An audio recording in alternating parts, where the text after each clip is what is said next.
Selamat malam semuanya. Malam ini kita masuk ke bahan kajian baru, yaitu tentang teknik operasional dan pemeliharaan TPA. Kali ini materinya cukup ringan ya.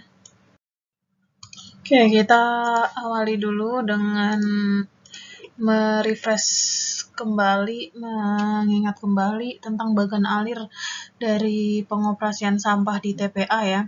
Ini udah, tapi nggak apa-apa untuk mengingatkan lagi. Ini penerimaan sampah yang pertama, yaitu sampah yang masuk, yang diangkut oleh truk, ini harus dilakukan penimbangan dan pencatatan. Dan penimbangan ini yang ada di jembatan timbang kemarin, terus pencatatan ini yang dilakukan oleh petugas yang ada di depan ya. Yang dicatat diantaranya ini nomor polisi truk, nama pengemudi, waktu masuk TPA sampah, sumber sampah, terus berat sampah per volume sampah sesuai volume bak truk sampah. Jadi berat sampah yang ada di jembatan timbang itu kan udah tertera di digitalnya, di layar digital, monitor digitalnya berat sampahnya berapa gitu kan. Nanti volume truknya ini berapa, kapasitasnya. Tergantung jenis truk ya. Jenis truknya itu kategori yang apa. Kan ada macam-macam jenisnya truk itu. Ada dump truck, ada truk yang besar, sedang gitu kan. Terus habis itu ini harus dipastikan juga nih sampah yang diangkut itu bukan sampah milik sampah yang diangkut itu adalah milik dinas yang utama, karena memang ini truknya ini yang punya gawe ya, punya yang melakukan pengelolaan sampah di daerah kita itu adalah pemerintahan, sehingga truk ini bisa dipastikan adalah milik dinas. Tapi kalaupun misalnya dia milik swasta, nggak apa-apa, asalkan memang dia mempunyai izin untuk masuk. Dan harus dipastikan sampah yang masuk ke TPA itu bukan sampah P3, bukan sampah medis, dan juga bukan sampah industri. Gitu ya. Yang kedua, masuk dari penerimaan ke pengurugan sampah. Di pengurugan sampah ini dilakukan pembongkaran sampah pada sel harian yang sudah ditentukan. Jadi setiap hari itu setelah menimbun sampah ya, setiap hari setelah menimbun, terus memadatkan dan terus menutup sampah itu dengan tanah. Nah, operator ini harus menyiapkan sel harian baru yang digunakan untuk keesokan harinya. Operator itu siapa? Operator itu yang mengemudikan alat berat. Nah, habis ini yang dilakukan pembongkaran, jadi truk itu dibongkar di sel harian itu, kemudian diratakan ya, disebar dan diratakan oleh si operator ini. Setelah diratakan, dilakukan pemadatan. Nah, ini setelah pemadatan itu kita kan akan berlapis-lapis gitu ya. Dan setiap hari kalau dia memang sanitary landfill yang ditutup tiap hari ya, berarti harus dilakukan penutupan sampah ini. Tapi kalau misalnya nih kontrol landfill kotaknya itu kecil dan sedang, kota kecil dan sedang kan dia tidak sanitary landfill tapi kontrol landfill, maka penutupan sampahnya kan maksimal 7 hari ya kan. Nah, ini kita umpamakan ini sanitary landfill karena memang yang paling bagus itu ya.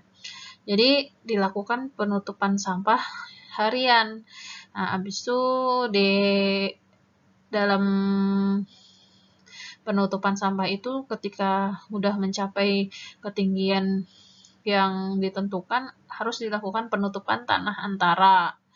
Nah, penutupan tanah antara ini tanahnya lebih tebal nanti yang buat nutup daripada tanah harian. Nah, gitu. Tanah harian tuh tipis aja, yang penting dia terhindar dari lalat gitu kan.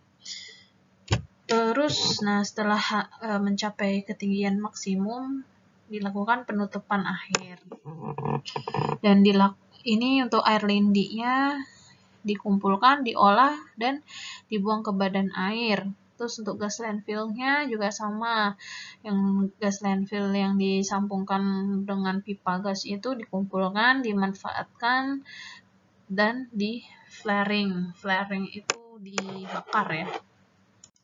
Dan semua ini ketika beroperasi harus dilakukan monitoring dan evaluasi apakah kualitas atau dampak yang dihasilkan ini sudah bisa ditolerir, sudah bisa memenuhi baku mutu gitu ya.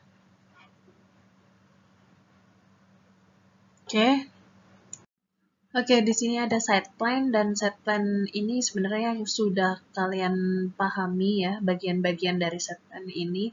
Hanya saja kalau misalnya kalian lebih pengen mendalami, kalian bisa nih cek nih dibaca dengan detail. Jadi nanti ketika dia di pintu gerbang itu alurnya ngapain aja, seperti yang di Baganalir sebelumnya. Jadi di sini ada petugas kan mencatat gitu kan, memeriksa sampah masuk gitu. Terus dia masuk ke jembatan timbang, di sini juga ada petugas nanti mencatat berat, mencatat volume gitu. Terus habis itu dia masuk ke area penimbunan, melakukan bongkar muat di area operasional landfill ini, dan itu dibongkar sampahnya. Terus habis itu dilakukan pemadatan ya. Pemadatan itu penggilasan sampah menggunakan alat berat. Ini ketentuannya diatur juga nih di sini. Jadi ketika truknya melakukan bongkar terus mencapai ketinggian 50 cm, itu baru dilakukan penggilasan. Penggilasannya dilakukan 3-5 kali gilasan. 3-5 kali gilasan ini yang dimaksud gimana? Jadi ini kan ada alat berat nih di sini. Nah, dia maju mundur itu dihitung 1 gilasan. Jadi 3-5 kali itu PP ya. Maju mundur. Berangkat pulang pergi gitu ya. PP. Oke, terus habis itu setelah dilakukan pemadatan dengan 3-5 kali gilasan kan dia dilakukan penutupan sampah harian ya kan.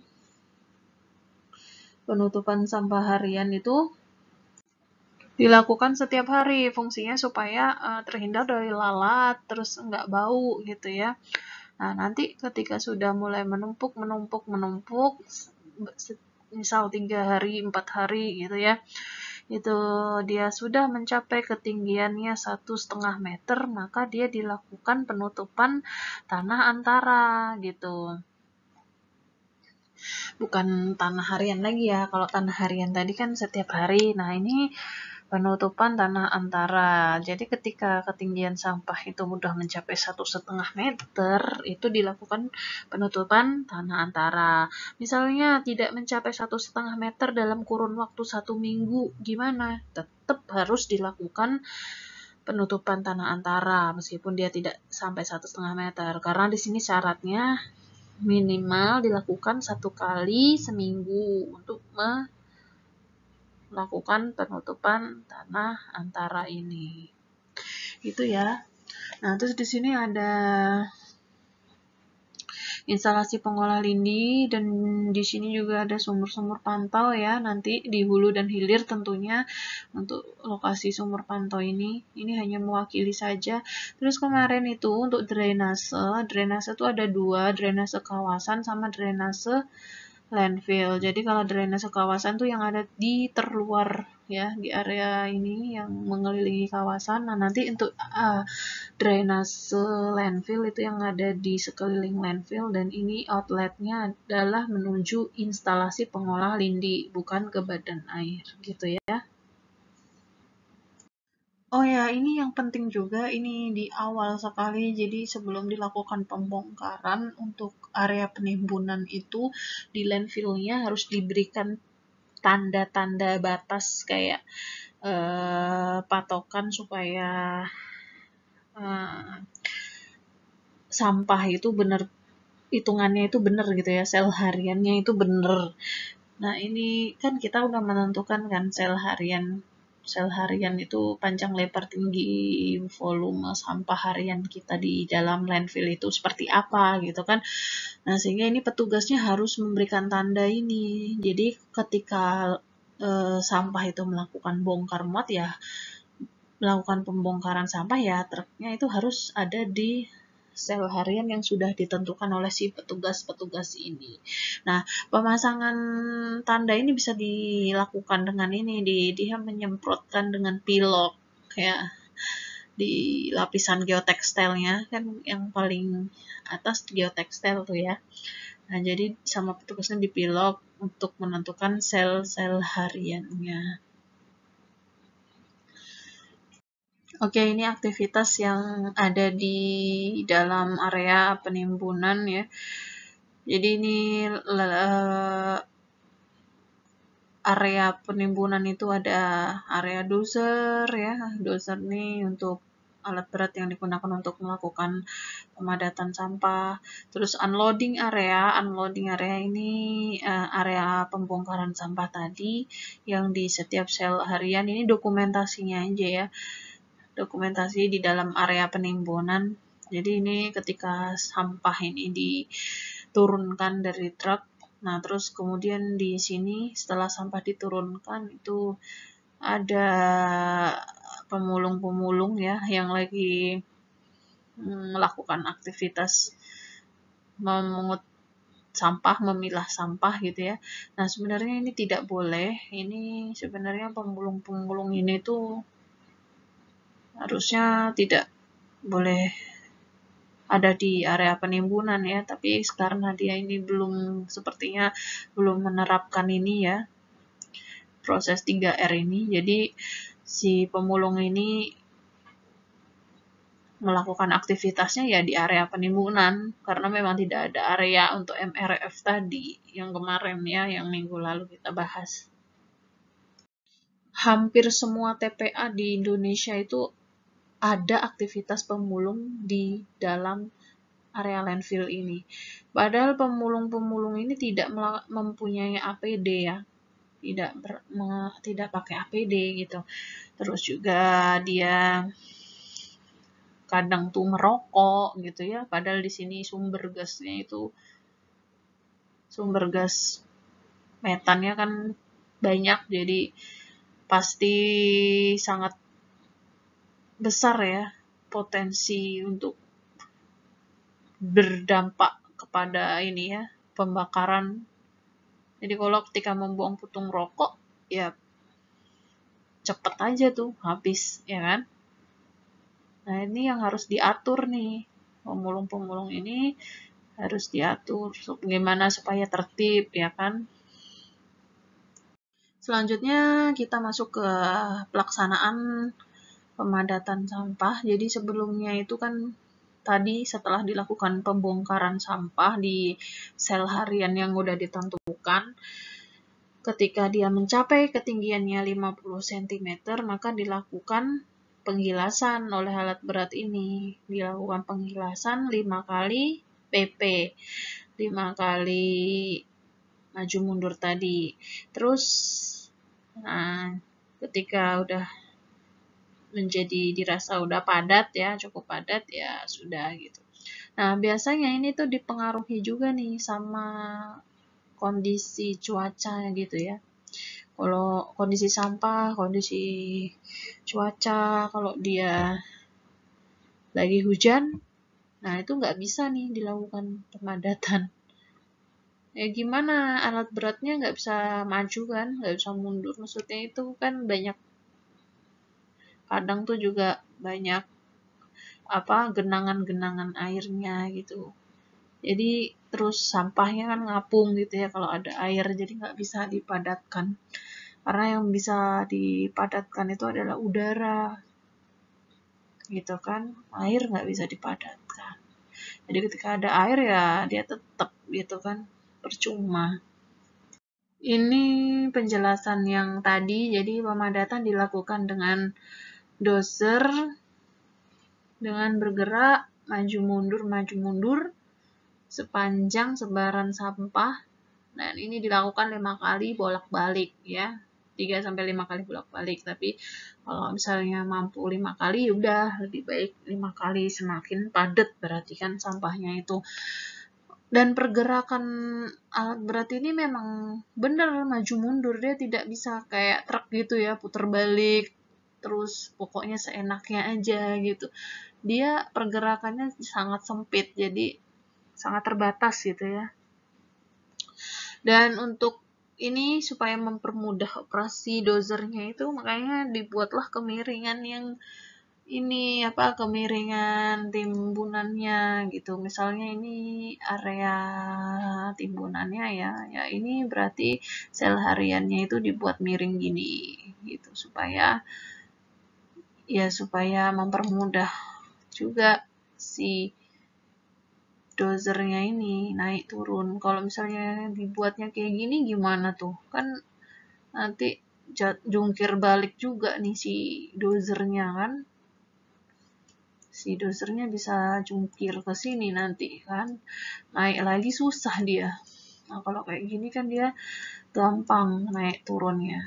Terus pemadatan berlangsung dengan arah memanjang. Bidang padatan dilakukan dengan posisi kepala alat berat yang sama. Alat berat tidak perlu berbalik arah. Oke, gitu ya. Tidak perlu berbalik arah. Terus, jadi ngerti kan ya maksudnya ya? Jadi ketikkan kalau misalnya alat beratnya ini panjang lintasan sel hariannya gitu ya. Ini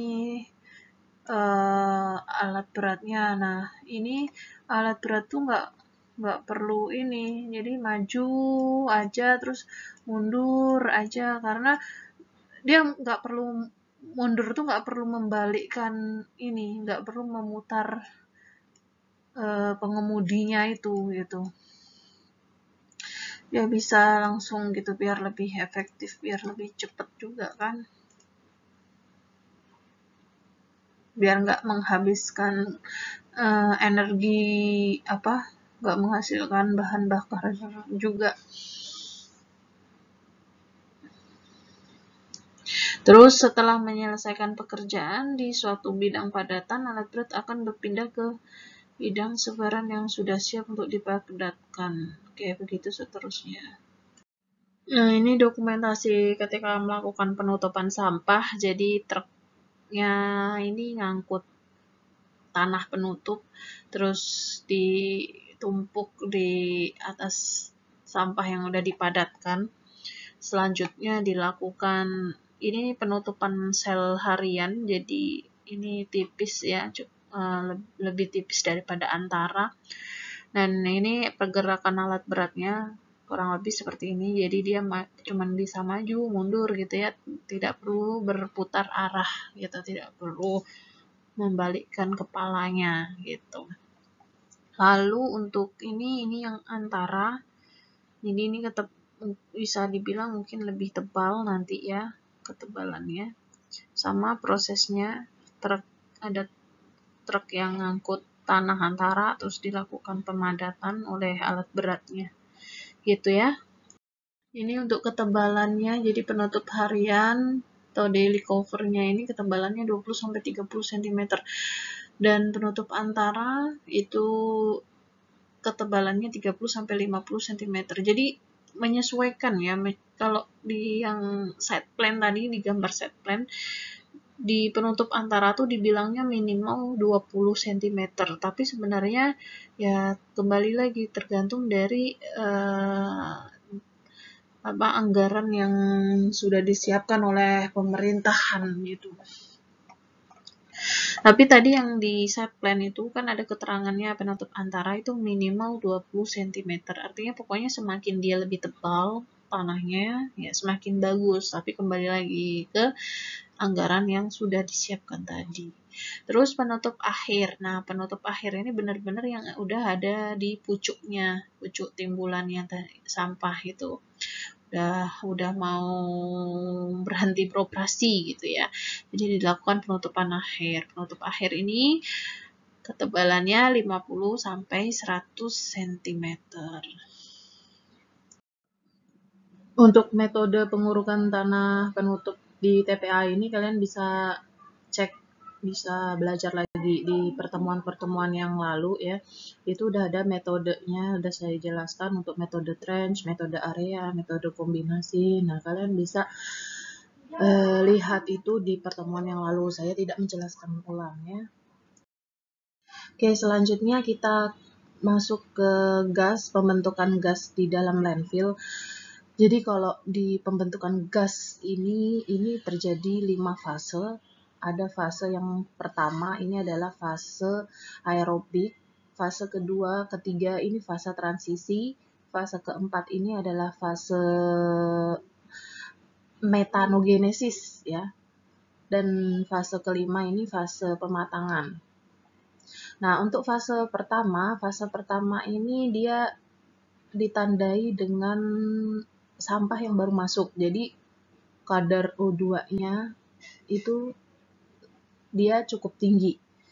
Kadar O2-nya cukup tinggi. Nanti kadar O2 dari fase ke fase dia akan turun, tapi ketika di fase pematangan dia akan naik kembali.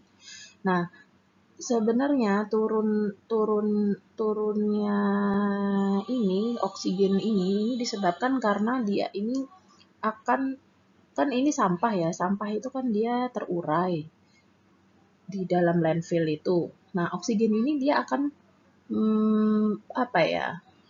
mengalami reduksi awalnya karena adanya ikatan dengan zat-zat yang terurai tadi di dalam sampah. Makanya dia menurun karena dia berikatan dengan zat-zat lain yang ada di dalam sampah tersebut. Nah, nanti ketika udah pematangan dia tinggi kembali. Pematangan ini kan dia artinya kompos itu udah matang ya, udah membentuk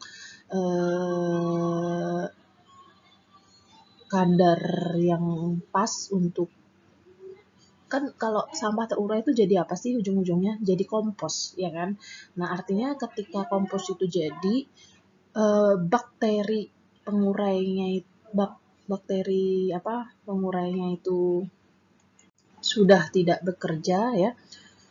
Nah, kalau sudah jadi kompos, dia akan bisa tumbuh nih, tumbuh-tumbuhan gitu kan. Tumbuh-tumbuhan bisa tumbuh di dalam tanah kompos yang sudah matang tersebut. Nah, kalau tumbuhan tumbuh, artinya dia akan mengeluarkan oksigen dong dari fotosintesis itu. Nah, akibatnya oksigennya meningkat lagi gitu. Nah, untuk N2 ini kalau kalian perhatikan juga sama nih, awalnya tinggi kan. Awalnya tinggi, kemudian dia turun, kemudian naik lagi. Nah, ini siklus ya. Jadi dari N2 dia menjadi N2 lagi. Tapi sebenarnya di dalam proses siklus ini, N2 ini tidak, wujudnya itu tidak N2 terus, melainkan dia bisa jadi tadi kan asidifikasi di fase 2-3 dia mengalami transisi dan itu terjadi pengasaman. Jadi di dalam sampah itu terbentuk HNO3 gitu-gitu. Terus asam nitrat tadi ya, HNO3. Terus amonifikasi. Ya itulah pokoknya proses-proses di dalam siklus N. Amonifikasi, nitrifikasi, denitrifikasi, deamonifikasi gitu kan. Dan itu menyebabkan N2 itu turun, yaitu tadi karena dia juga berikatan tuh dengan unsur-unsur lain gitu kan. Oksigen tadi juga tuh kan berikatan. Jadi N2 ini juga gitu berikatan. Kayak contohnya tadi yang sudah saya sebutkan ya, amonifikasi, denitrifikasi, itu kan dia berarti kalau terbentuk nitrifikasi aja ya, misalnya HNO3, itu kan artinya N2 ini akan berikatan dengan O2, terus berikatan dengan H2 juga gitu. Bisa dimengerti ya. Selanjutnya untuk CO2 di sini awalnya rendah, kemudian dia naik karena memang dia sistemnya ini anaerob ya. Kalau menghasilkan CO2 sama terutama CH4 ini artinya dia anaerob yang bekerja. Awalnya dia CO2 ini tinggi di fase transisi, kemudian dia turun. Ya, ini tadi sebenarnya efek dari berkurangnya O2 ini. O2-nya kan mengikat C, ya kan, karena terjadi penguraian O2 C-nya itu kan terlepas kaki-kakinya bahan organik itu menjadi terlepas sehingga dia berikatan gitu loh, ya kan, gini. Nah, jadi ini mengikat gitu ya. Yang awalnya itu dia kalau bahan organik kan ini yang menguraikan itu bahan organik toh. Jadi awalnya dia CHON gitu ya. Nah, ini dia saling terlepas nih ikatan senyawanya ini. Ikatan senyawanya terlepas, terus ini si C berikatan dengan O, nanti N berikatan dengan O juga gitu ya, dan H tentunya ya ini. Nah, jadi membentuk yang itu tadi asam-asaman. Terus yang C membentuk CO2. Tapi sebenarnya juga dia membentuknya HCO3 dulu gitu. HCO3 terus asam kan berarti HCO3. Nah, terus terlepas hanya jadi CO2 gitu ya, sehingga meningkat gitu. Nah, nanti lama-lama untuk CH4 dan CO2 ini semakin umur TPA-nya semakin lama, maka CH4 dan CO2 ini turun gitu. Kebalikannya ya. Ini namanya siklus gitu. Bisa dimengerti ya. Ini untuk unsur-unsur yang terbentuk di dalam pembentukan gas tadi. Jadi yang paling tinggi itu emang metan dan karbon dioksida. Ini mencapai 45% sampai 60% dari total gas yang ada gitu. Kemudian untuk nitrogen 2 sampai 5, ini nitrogen tuh yang tadi dari N2, oksigen juga sama kecil ya, sangat kecil. Terus sulfida, disulfida, merkaptan, ini unsur-unsur lain yang terbentuk, senyawa-senyawa lain yang terbentuk. Cukup kecil, yang paling mendominasi ini ya. Terus ini karakteristik fisik ya sepertinya ya. Temperatur kurang lebih 100 sampai 120 di dalam pembentukan gas itu. Terus spesifik gravitasinya segini, kelembabannya ini lembab ya, saturated itu berarti lembab. Angka pembakaran 400 sampai 550 ini cukup tinggi ya. Jadi angka pembakaran semakin tinggi itu dia berarti membutuhkan energi yang cukup tinggi juga gitu. Energi yang dibutuhkan cukup tinggi dibandingkan sampah-sampah yang kering. Ini kan yang membentuk gas nih sampah-sampah basah ya, sampah-sampah organik. Ini potensi emisi gas metan yang ada di kota-kota besar atau kota-kota metropolitan ya. Jadi dari operasional TPA sampahnya itu yang menghasilkan gas metan paling tinggi ada di kota Surabaya. Sebenarnya ini sebanding dengan apa yang ada di volume sampah mereka gitu ya. Kan kemarin di kuliah yang minggu lalu, volume sampah yang paling tinggi itu adalah kota Surabaya sama kota Jakarta ya kalau nggak salah. Jadi di sini potensi gas metannya sebanding nih. Yang paling tinggi kota Surabaya, terus kota Jakarta juga cukup tinggi ya. Ini kalau di total juga tinggi juga ya.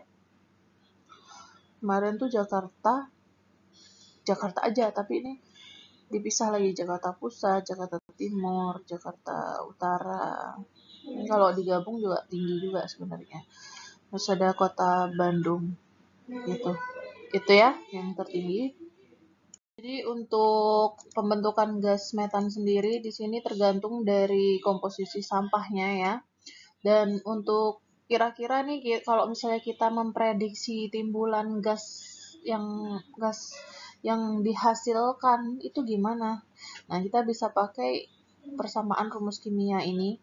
Jadi CHON ini adalah komposisi sampah yang ada.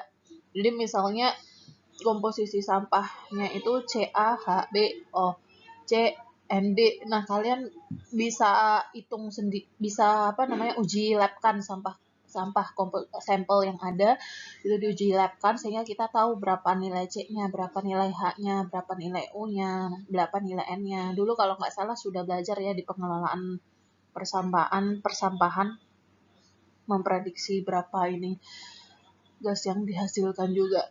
Nah, terus H2O ini berarti tergantung dari kadar air nih sampahnya ya. Ini komposisi, ini kadar air, pakai persamaan koefisiennya ini gitu kan. Terus menghasilkan kalau penguraian untuk sampah dan hasilnya itu pasti gas kan, gas metan dan CO2, terus ada sisa-sisa mungkin amonia. NH3 amonium. Nah, di sini tinggal disamakan aja nih. Misal di sini 1000 gitu ya. Nah, nanti pakai persamaan ini bisa dihitung gitu. Jadi nanti dari sampel yang kalian bawa ke laboratorium itu kan kelihatan nanti untuk unsur C-nya itu ada berapa persen, H-nya ada berapa persen, O-nya berapa persen, N-nya berapa persen itu ya yang menjadi nilai A, B, C, D ini. Nanti tinggal dibikin aja 4 A-nya tadi berapa persen, min B berapa persen gitu kan. Ya nanti kapan-kapan kalau misalnya saya dapat contohnya saya kasihkan ya. Tapi sebenarnya ini tinggal ngitung aja sih. Jadi pokoknya kalau kalian udah dapat A, B, C, D ya, berapa persen itu dari sampel kalian itu intinya yang di sini sama yang di sini itu pasti sama. Ini persamaan ini juga dapatnya pasti dari orang-orang yang udah membuat penelitian tentang pembentukan gas metan dan CO2 di sampah gitu. Terus kemudian untuk lama penguraian sampah di sini terlihat yang paling lama itu ada plastik, kain, ini ya dan seterusnya. Jadi yang cepat terurai itu yang jelas basah dan makanan basah ini jelas ya. Maksudnya itu yang dari sayur mayur, terus dari sampah-sampah rumah tangga gitu ya ini. Dan ini membutuhkan waktu urainya itu kurang lebih 5 tahun, kalau yang lambat ini 15 tahun. Plastik dan paling lambat ini plastik ya kalau dilihat dari dibandingkan plastik kain, karet, kayu. Plastik paling lama. Oke gitu ya. Ini untuk gas yang terbentuk berdasarkan waktu. Jadi di sini ada lama waktu yang untuk cepat terurai, sedangkan yang ini untuk yang lambat terurai. Kalau kalian lihat sekilas, untuk yang cepat terurai ini dia puncaknya itu ada di awal tahun. Karena dia cepat terurai kan, maka 1 tahun pertama itu puncaknya. Beda dengan yang lambat. Kalau lambat, puncak pembentukan gasnya itu terjadi justru pada tahun kelima. Gitu. Nah, ini semakin lama, kalau untuk yang lambat ini semakin turun pembentukan gasnya, semakin bertambahnya tahun semakin turun. Nah, kalau yang untuk lambat terurai tadi plastik dan sebagainya itu dia naik dulu kan, cukup lama naiknya, proses naiknya hingga dia puncak di 5 tahun baru dia berkurang. Ini ya besarnya pembentukan gas itu perbandingannya. Jadi kalau di sini 1000 meter kubik per tahun, berarti di sini 3/4 kali 1000 gitu kan. Terus kalau di sini 2/4 kali 1000, ini 1/4 kali 1000. Begitupun ini ya. Berarti hanya gimana nih kalau hanya di sini di puncak ya. Selanjutnya kita masuk ke pembentukan lindi. Jadi kalau operasional ya, kegiatan pengoperasian TPA itu kalian juga harus melakukan pemantauan terhadap kinerja instalasinya. Nah, di situ kita bisa amati nih dari warnanya. Yang pertama, warna lindi tidak berubah, bau tidak berubah, pengisian BOD, COD makin rendah, pH tetap. Nah, berarti ini menandakan bahwa kinerja instalasinya ada yang bermasalah gitu. Penyisian BOD COD makin rendah ini jelek ya, bukan bagus, karena ini penyisihan artinya removal, persen penghilangannya. Kalau semakin rendah semakin jelek, bukan kadar BOD atau kadar COD-nya. Kalau kadar BOD semakin rendah itu bagus, tapi kalau penyisihan BOD semakin rendah itu jelek. Semoga bisa dimengerti. Kalau nggak mengerti tanya lagi ya. Nah, ini menandakan bahwa bisa jadi waktu tinggal ini di kolam itu singkat. Nah, kenapa bisa singkat? Karena dia semakin lama pengoperasiannya itu kan endapan lumpurnya semakin banyak sehingga semakin dangkal, dan waktu di dalam kolam itu yang awalnya dia 50 hari karena ada endapan di sini ya, dia berkurang nih jadi 30 hari aja ada di dalam kolamnya ini. Sehingga proses yang terjadi tidak optimal, yang harusnya butuh 50 hari ini cuman bisa dilakukan 30 hari karena ada pengendapan ini. Sehingga yang perlu dilakukan apa? Kalian cek kedalaman kolam ya, apakah dia benar-benar terjadi pendangkalan, terus inlet outletnya juga diperiksa ya, debit yang masuk sama debit yang keluar. Kalau terjadi pengurangan, jadi cek kedalaman kolam dan dengan tongkat ya di bagian inlet kolam sama di bagian outlet kolam. Jadi kalau misalnya ini tongkatnya itu ternyata terendam airnya itu beda gitu ya. Jadi misal inletnya itu di sini, outletnya di sini. Nah, otomatis endapannya kan begini ya. Nah, kalau misalnya ngecek terjadi endapan apa enggak, ini kolamnya tongkatnya itu tenggelam segini, terus kalau di sini tongkatnya ternyata tenggelam segini. Nah, ini artinya beda ya, inlet outlet. Artinya kalian harus melakukan pengurasan ya, dikuras lumpurnya dengan cara dipompa, dan lumpurnya dialirkan ke SDB, sludge drying bed. Sludge drying bed ini untuk pengeringan lumpur, dia kolam gitu ya, kolam memang disediakan untuk pengeringan lumpur. Nah, lumpur ini dikeringkan, terus setelah kering dia bisa ditanami sih. Lumpurnya ini bagus juga ya, subur juga, bisa ditanami, tapi ditanami tanaman yang tidak untuk dimakan. Tanamannya ini tanaman hias. Takutnya kan kalau tanaman yang bisa dimakan nantinya dikonsumsi sama masyarakat gitu. Ini tapi bukan dilakukan di kolamnya ya, penanamannya itu dilakukan di luar kolamnya. Jadi dilakukan pengerukan dulu di dalam drying bed tadi, dikeruk pakai alat berat terus atau dicangkul ya, terus biasanya diambil atau ditanami tadi gitu. Terus jika ini warna lindi menjadi kuning pucat, bau menyengat, terus penyisian BOD-nya rendah, pH-nya kurang dari 5, berarti ada zat racun di dalam lindi. Nah, kalau ada zat racun, langkah yang dilakukan apa? Nih, hentikan aliran lindi ke IPL, alirkan lindi ke kolam berikutnya, ganti lindi dengan air sungai atau air tanah, ulangi langkah start up. Diulang ya, jadi misalnya unit anaerob yang kayak gitu.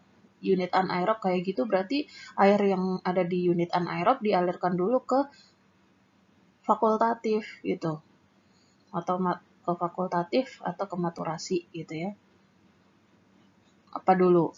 Fakultatif dulu ya, baru maturasi gitu kan. Nah, nanti di isi air sungai itu dilakukan startup.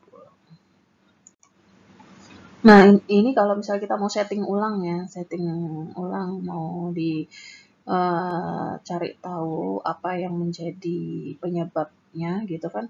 Kalau yang ini dia langkahnya ini dia dibiarkan aja di dalam kolam itu, tapi dia ditambahkan dengan alkali. Si air lindi yang di anaerob tadi misalnya dia ditambahkan dengan alkali sehingga pH-nya dia menjadi 7. Kalau tadi 5 ya. Gitu. Terus kalau bau, untuk misalnya terjadi bau yang menyengat, itu bisa dilakukan langkah pengurangan bau itu dengan ini ya. Pertama, mengurangi busa, menghilangkan lumpur yang mengambang, mengurangi alga blue green yang berlimpah. Ini alga itu biasanya dia kan mengapung gitu ya. Sama kayak lumpur ini, lumpur ada yang mengambang juga. Jadi kalian ambil aja yang mengambang tuh untuk mengurangi baunya. Ini yang bisa kalian amati secara fisik. Kalau hijau mengkilat artinya kualitas lindi baik. Hijau suram kuning kualitas lindi tidak begitu baik ya. Ini tandanya pH kurang dari 7. Nah, kalau hitam ini sangat buruk ya, kondisinya hitam tuh sangat buruk. Terus kalau coklat atau warna tanah, dia ada alga bloom tapi bukan alga hijau. Kalau ini hijau ya.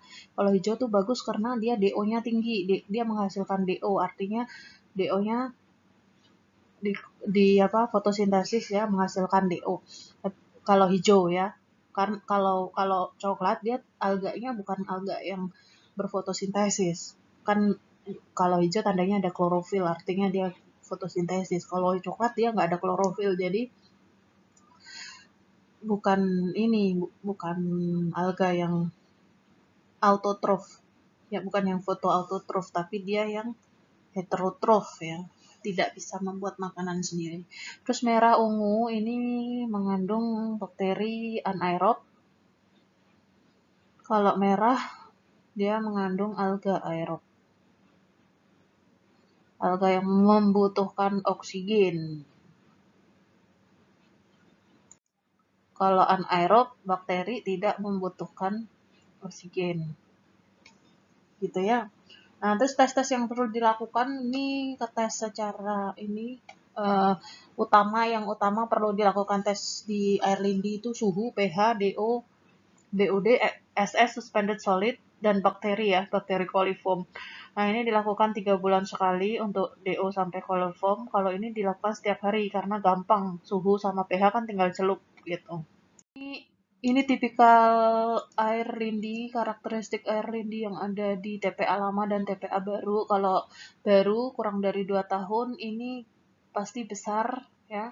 Karena memang proses penguraian terjadi puncaknya itu di 2 tahun pertama. 1 tahun tadi ya puncak. Sehingga untuk air lindi yang dihasilkan kualitasnya juga sangat tinggi range-nya. Nah, kalau lama lebih dari 10 tahun ini dia sudah kecil karena memang penguraiannya sudah tidak ada, udah matang.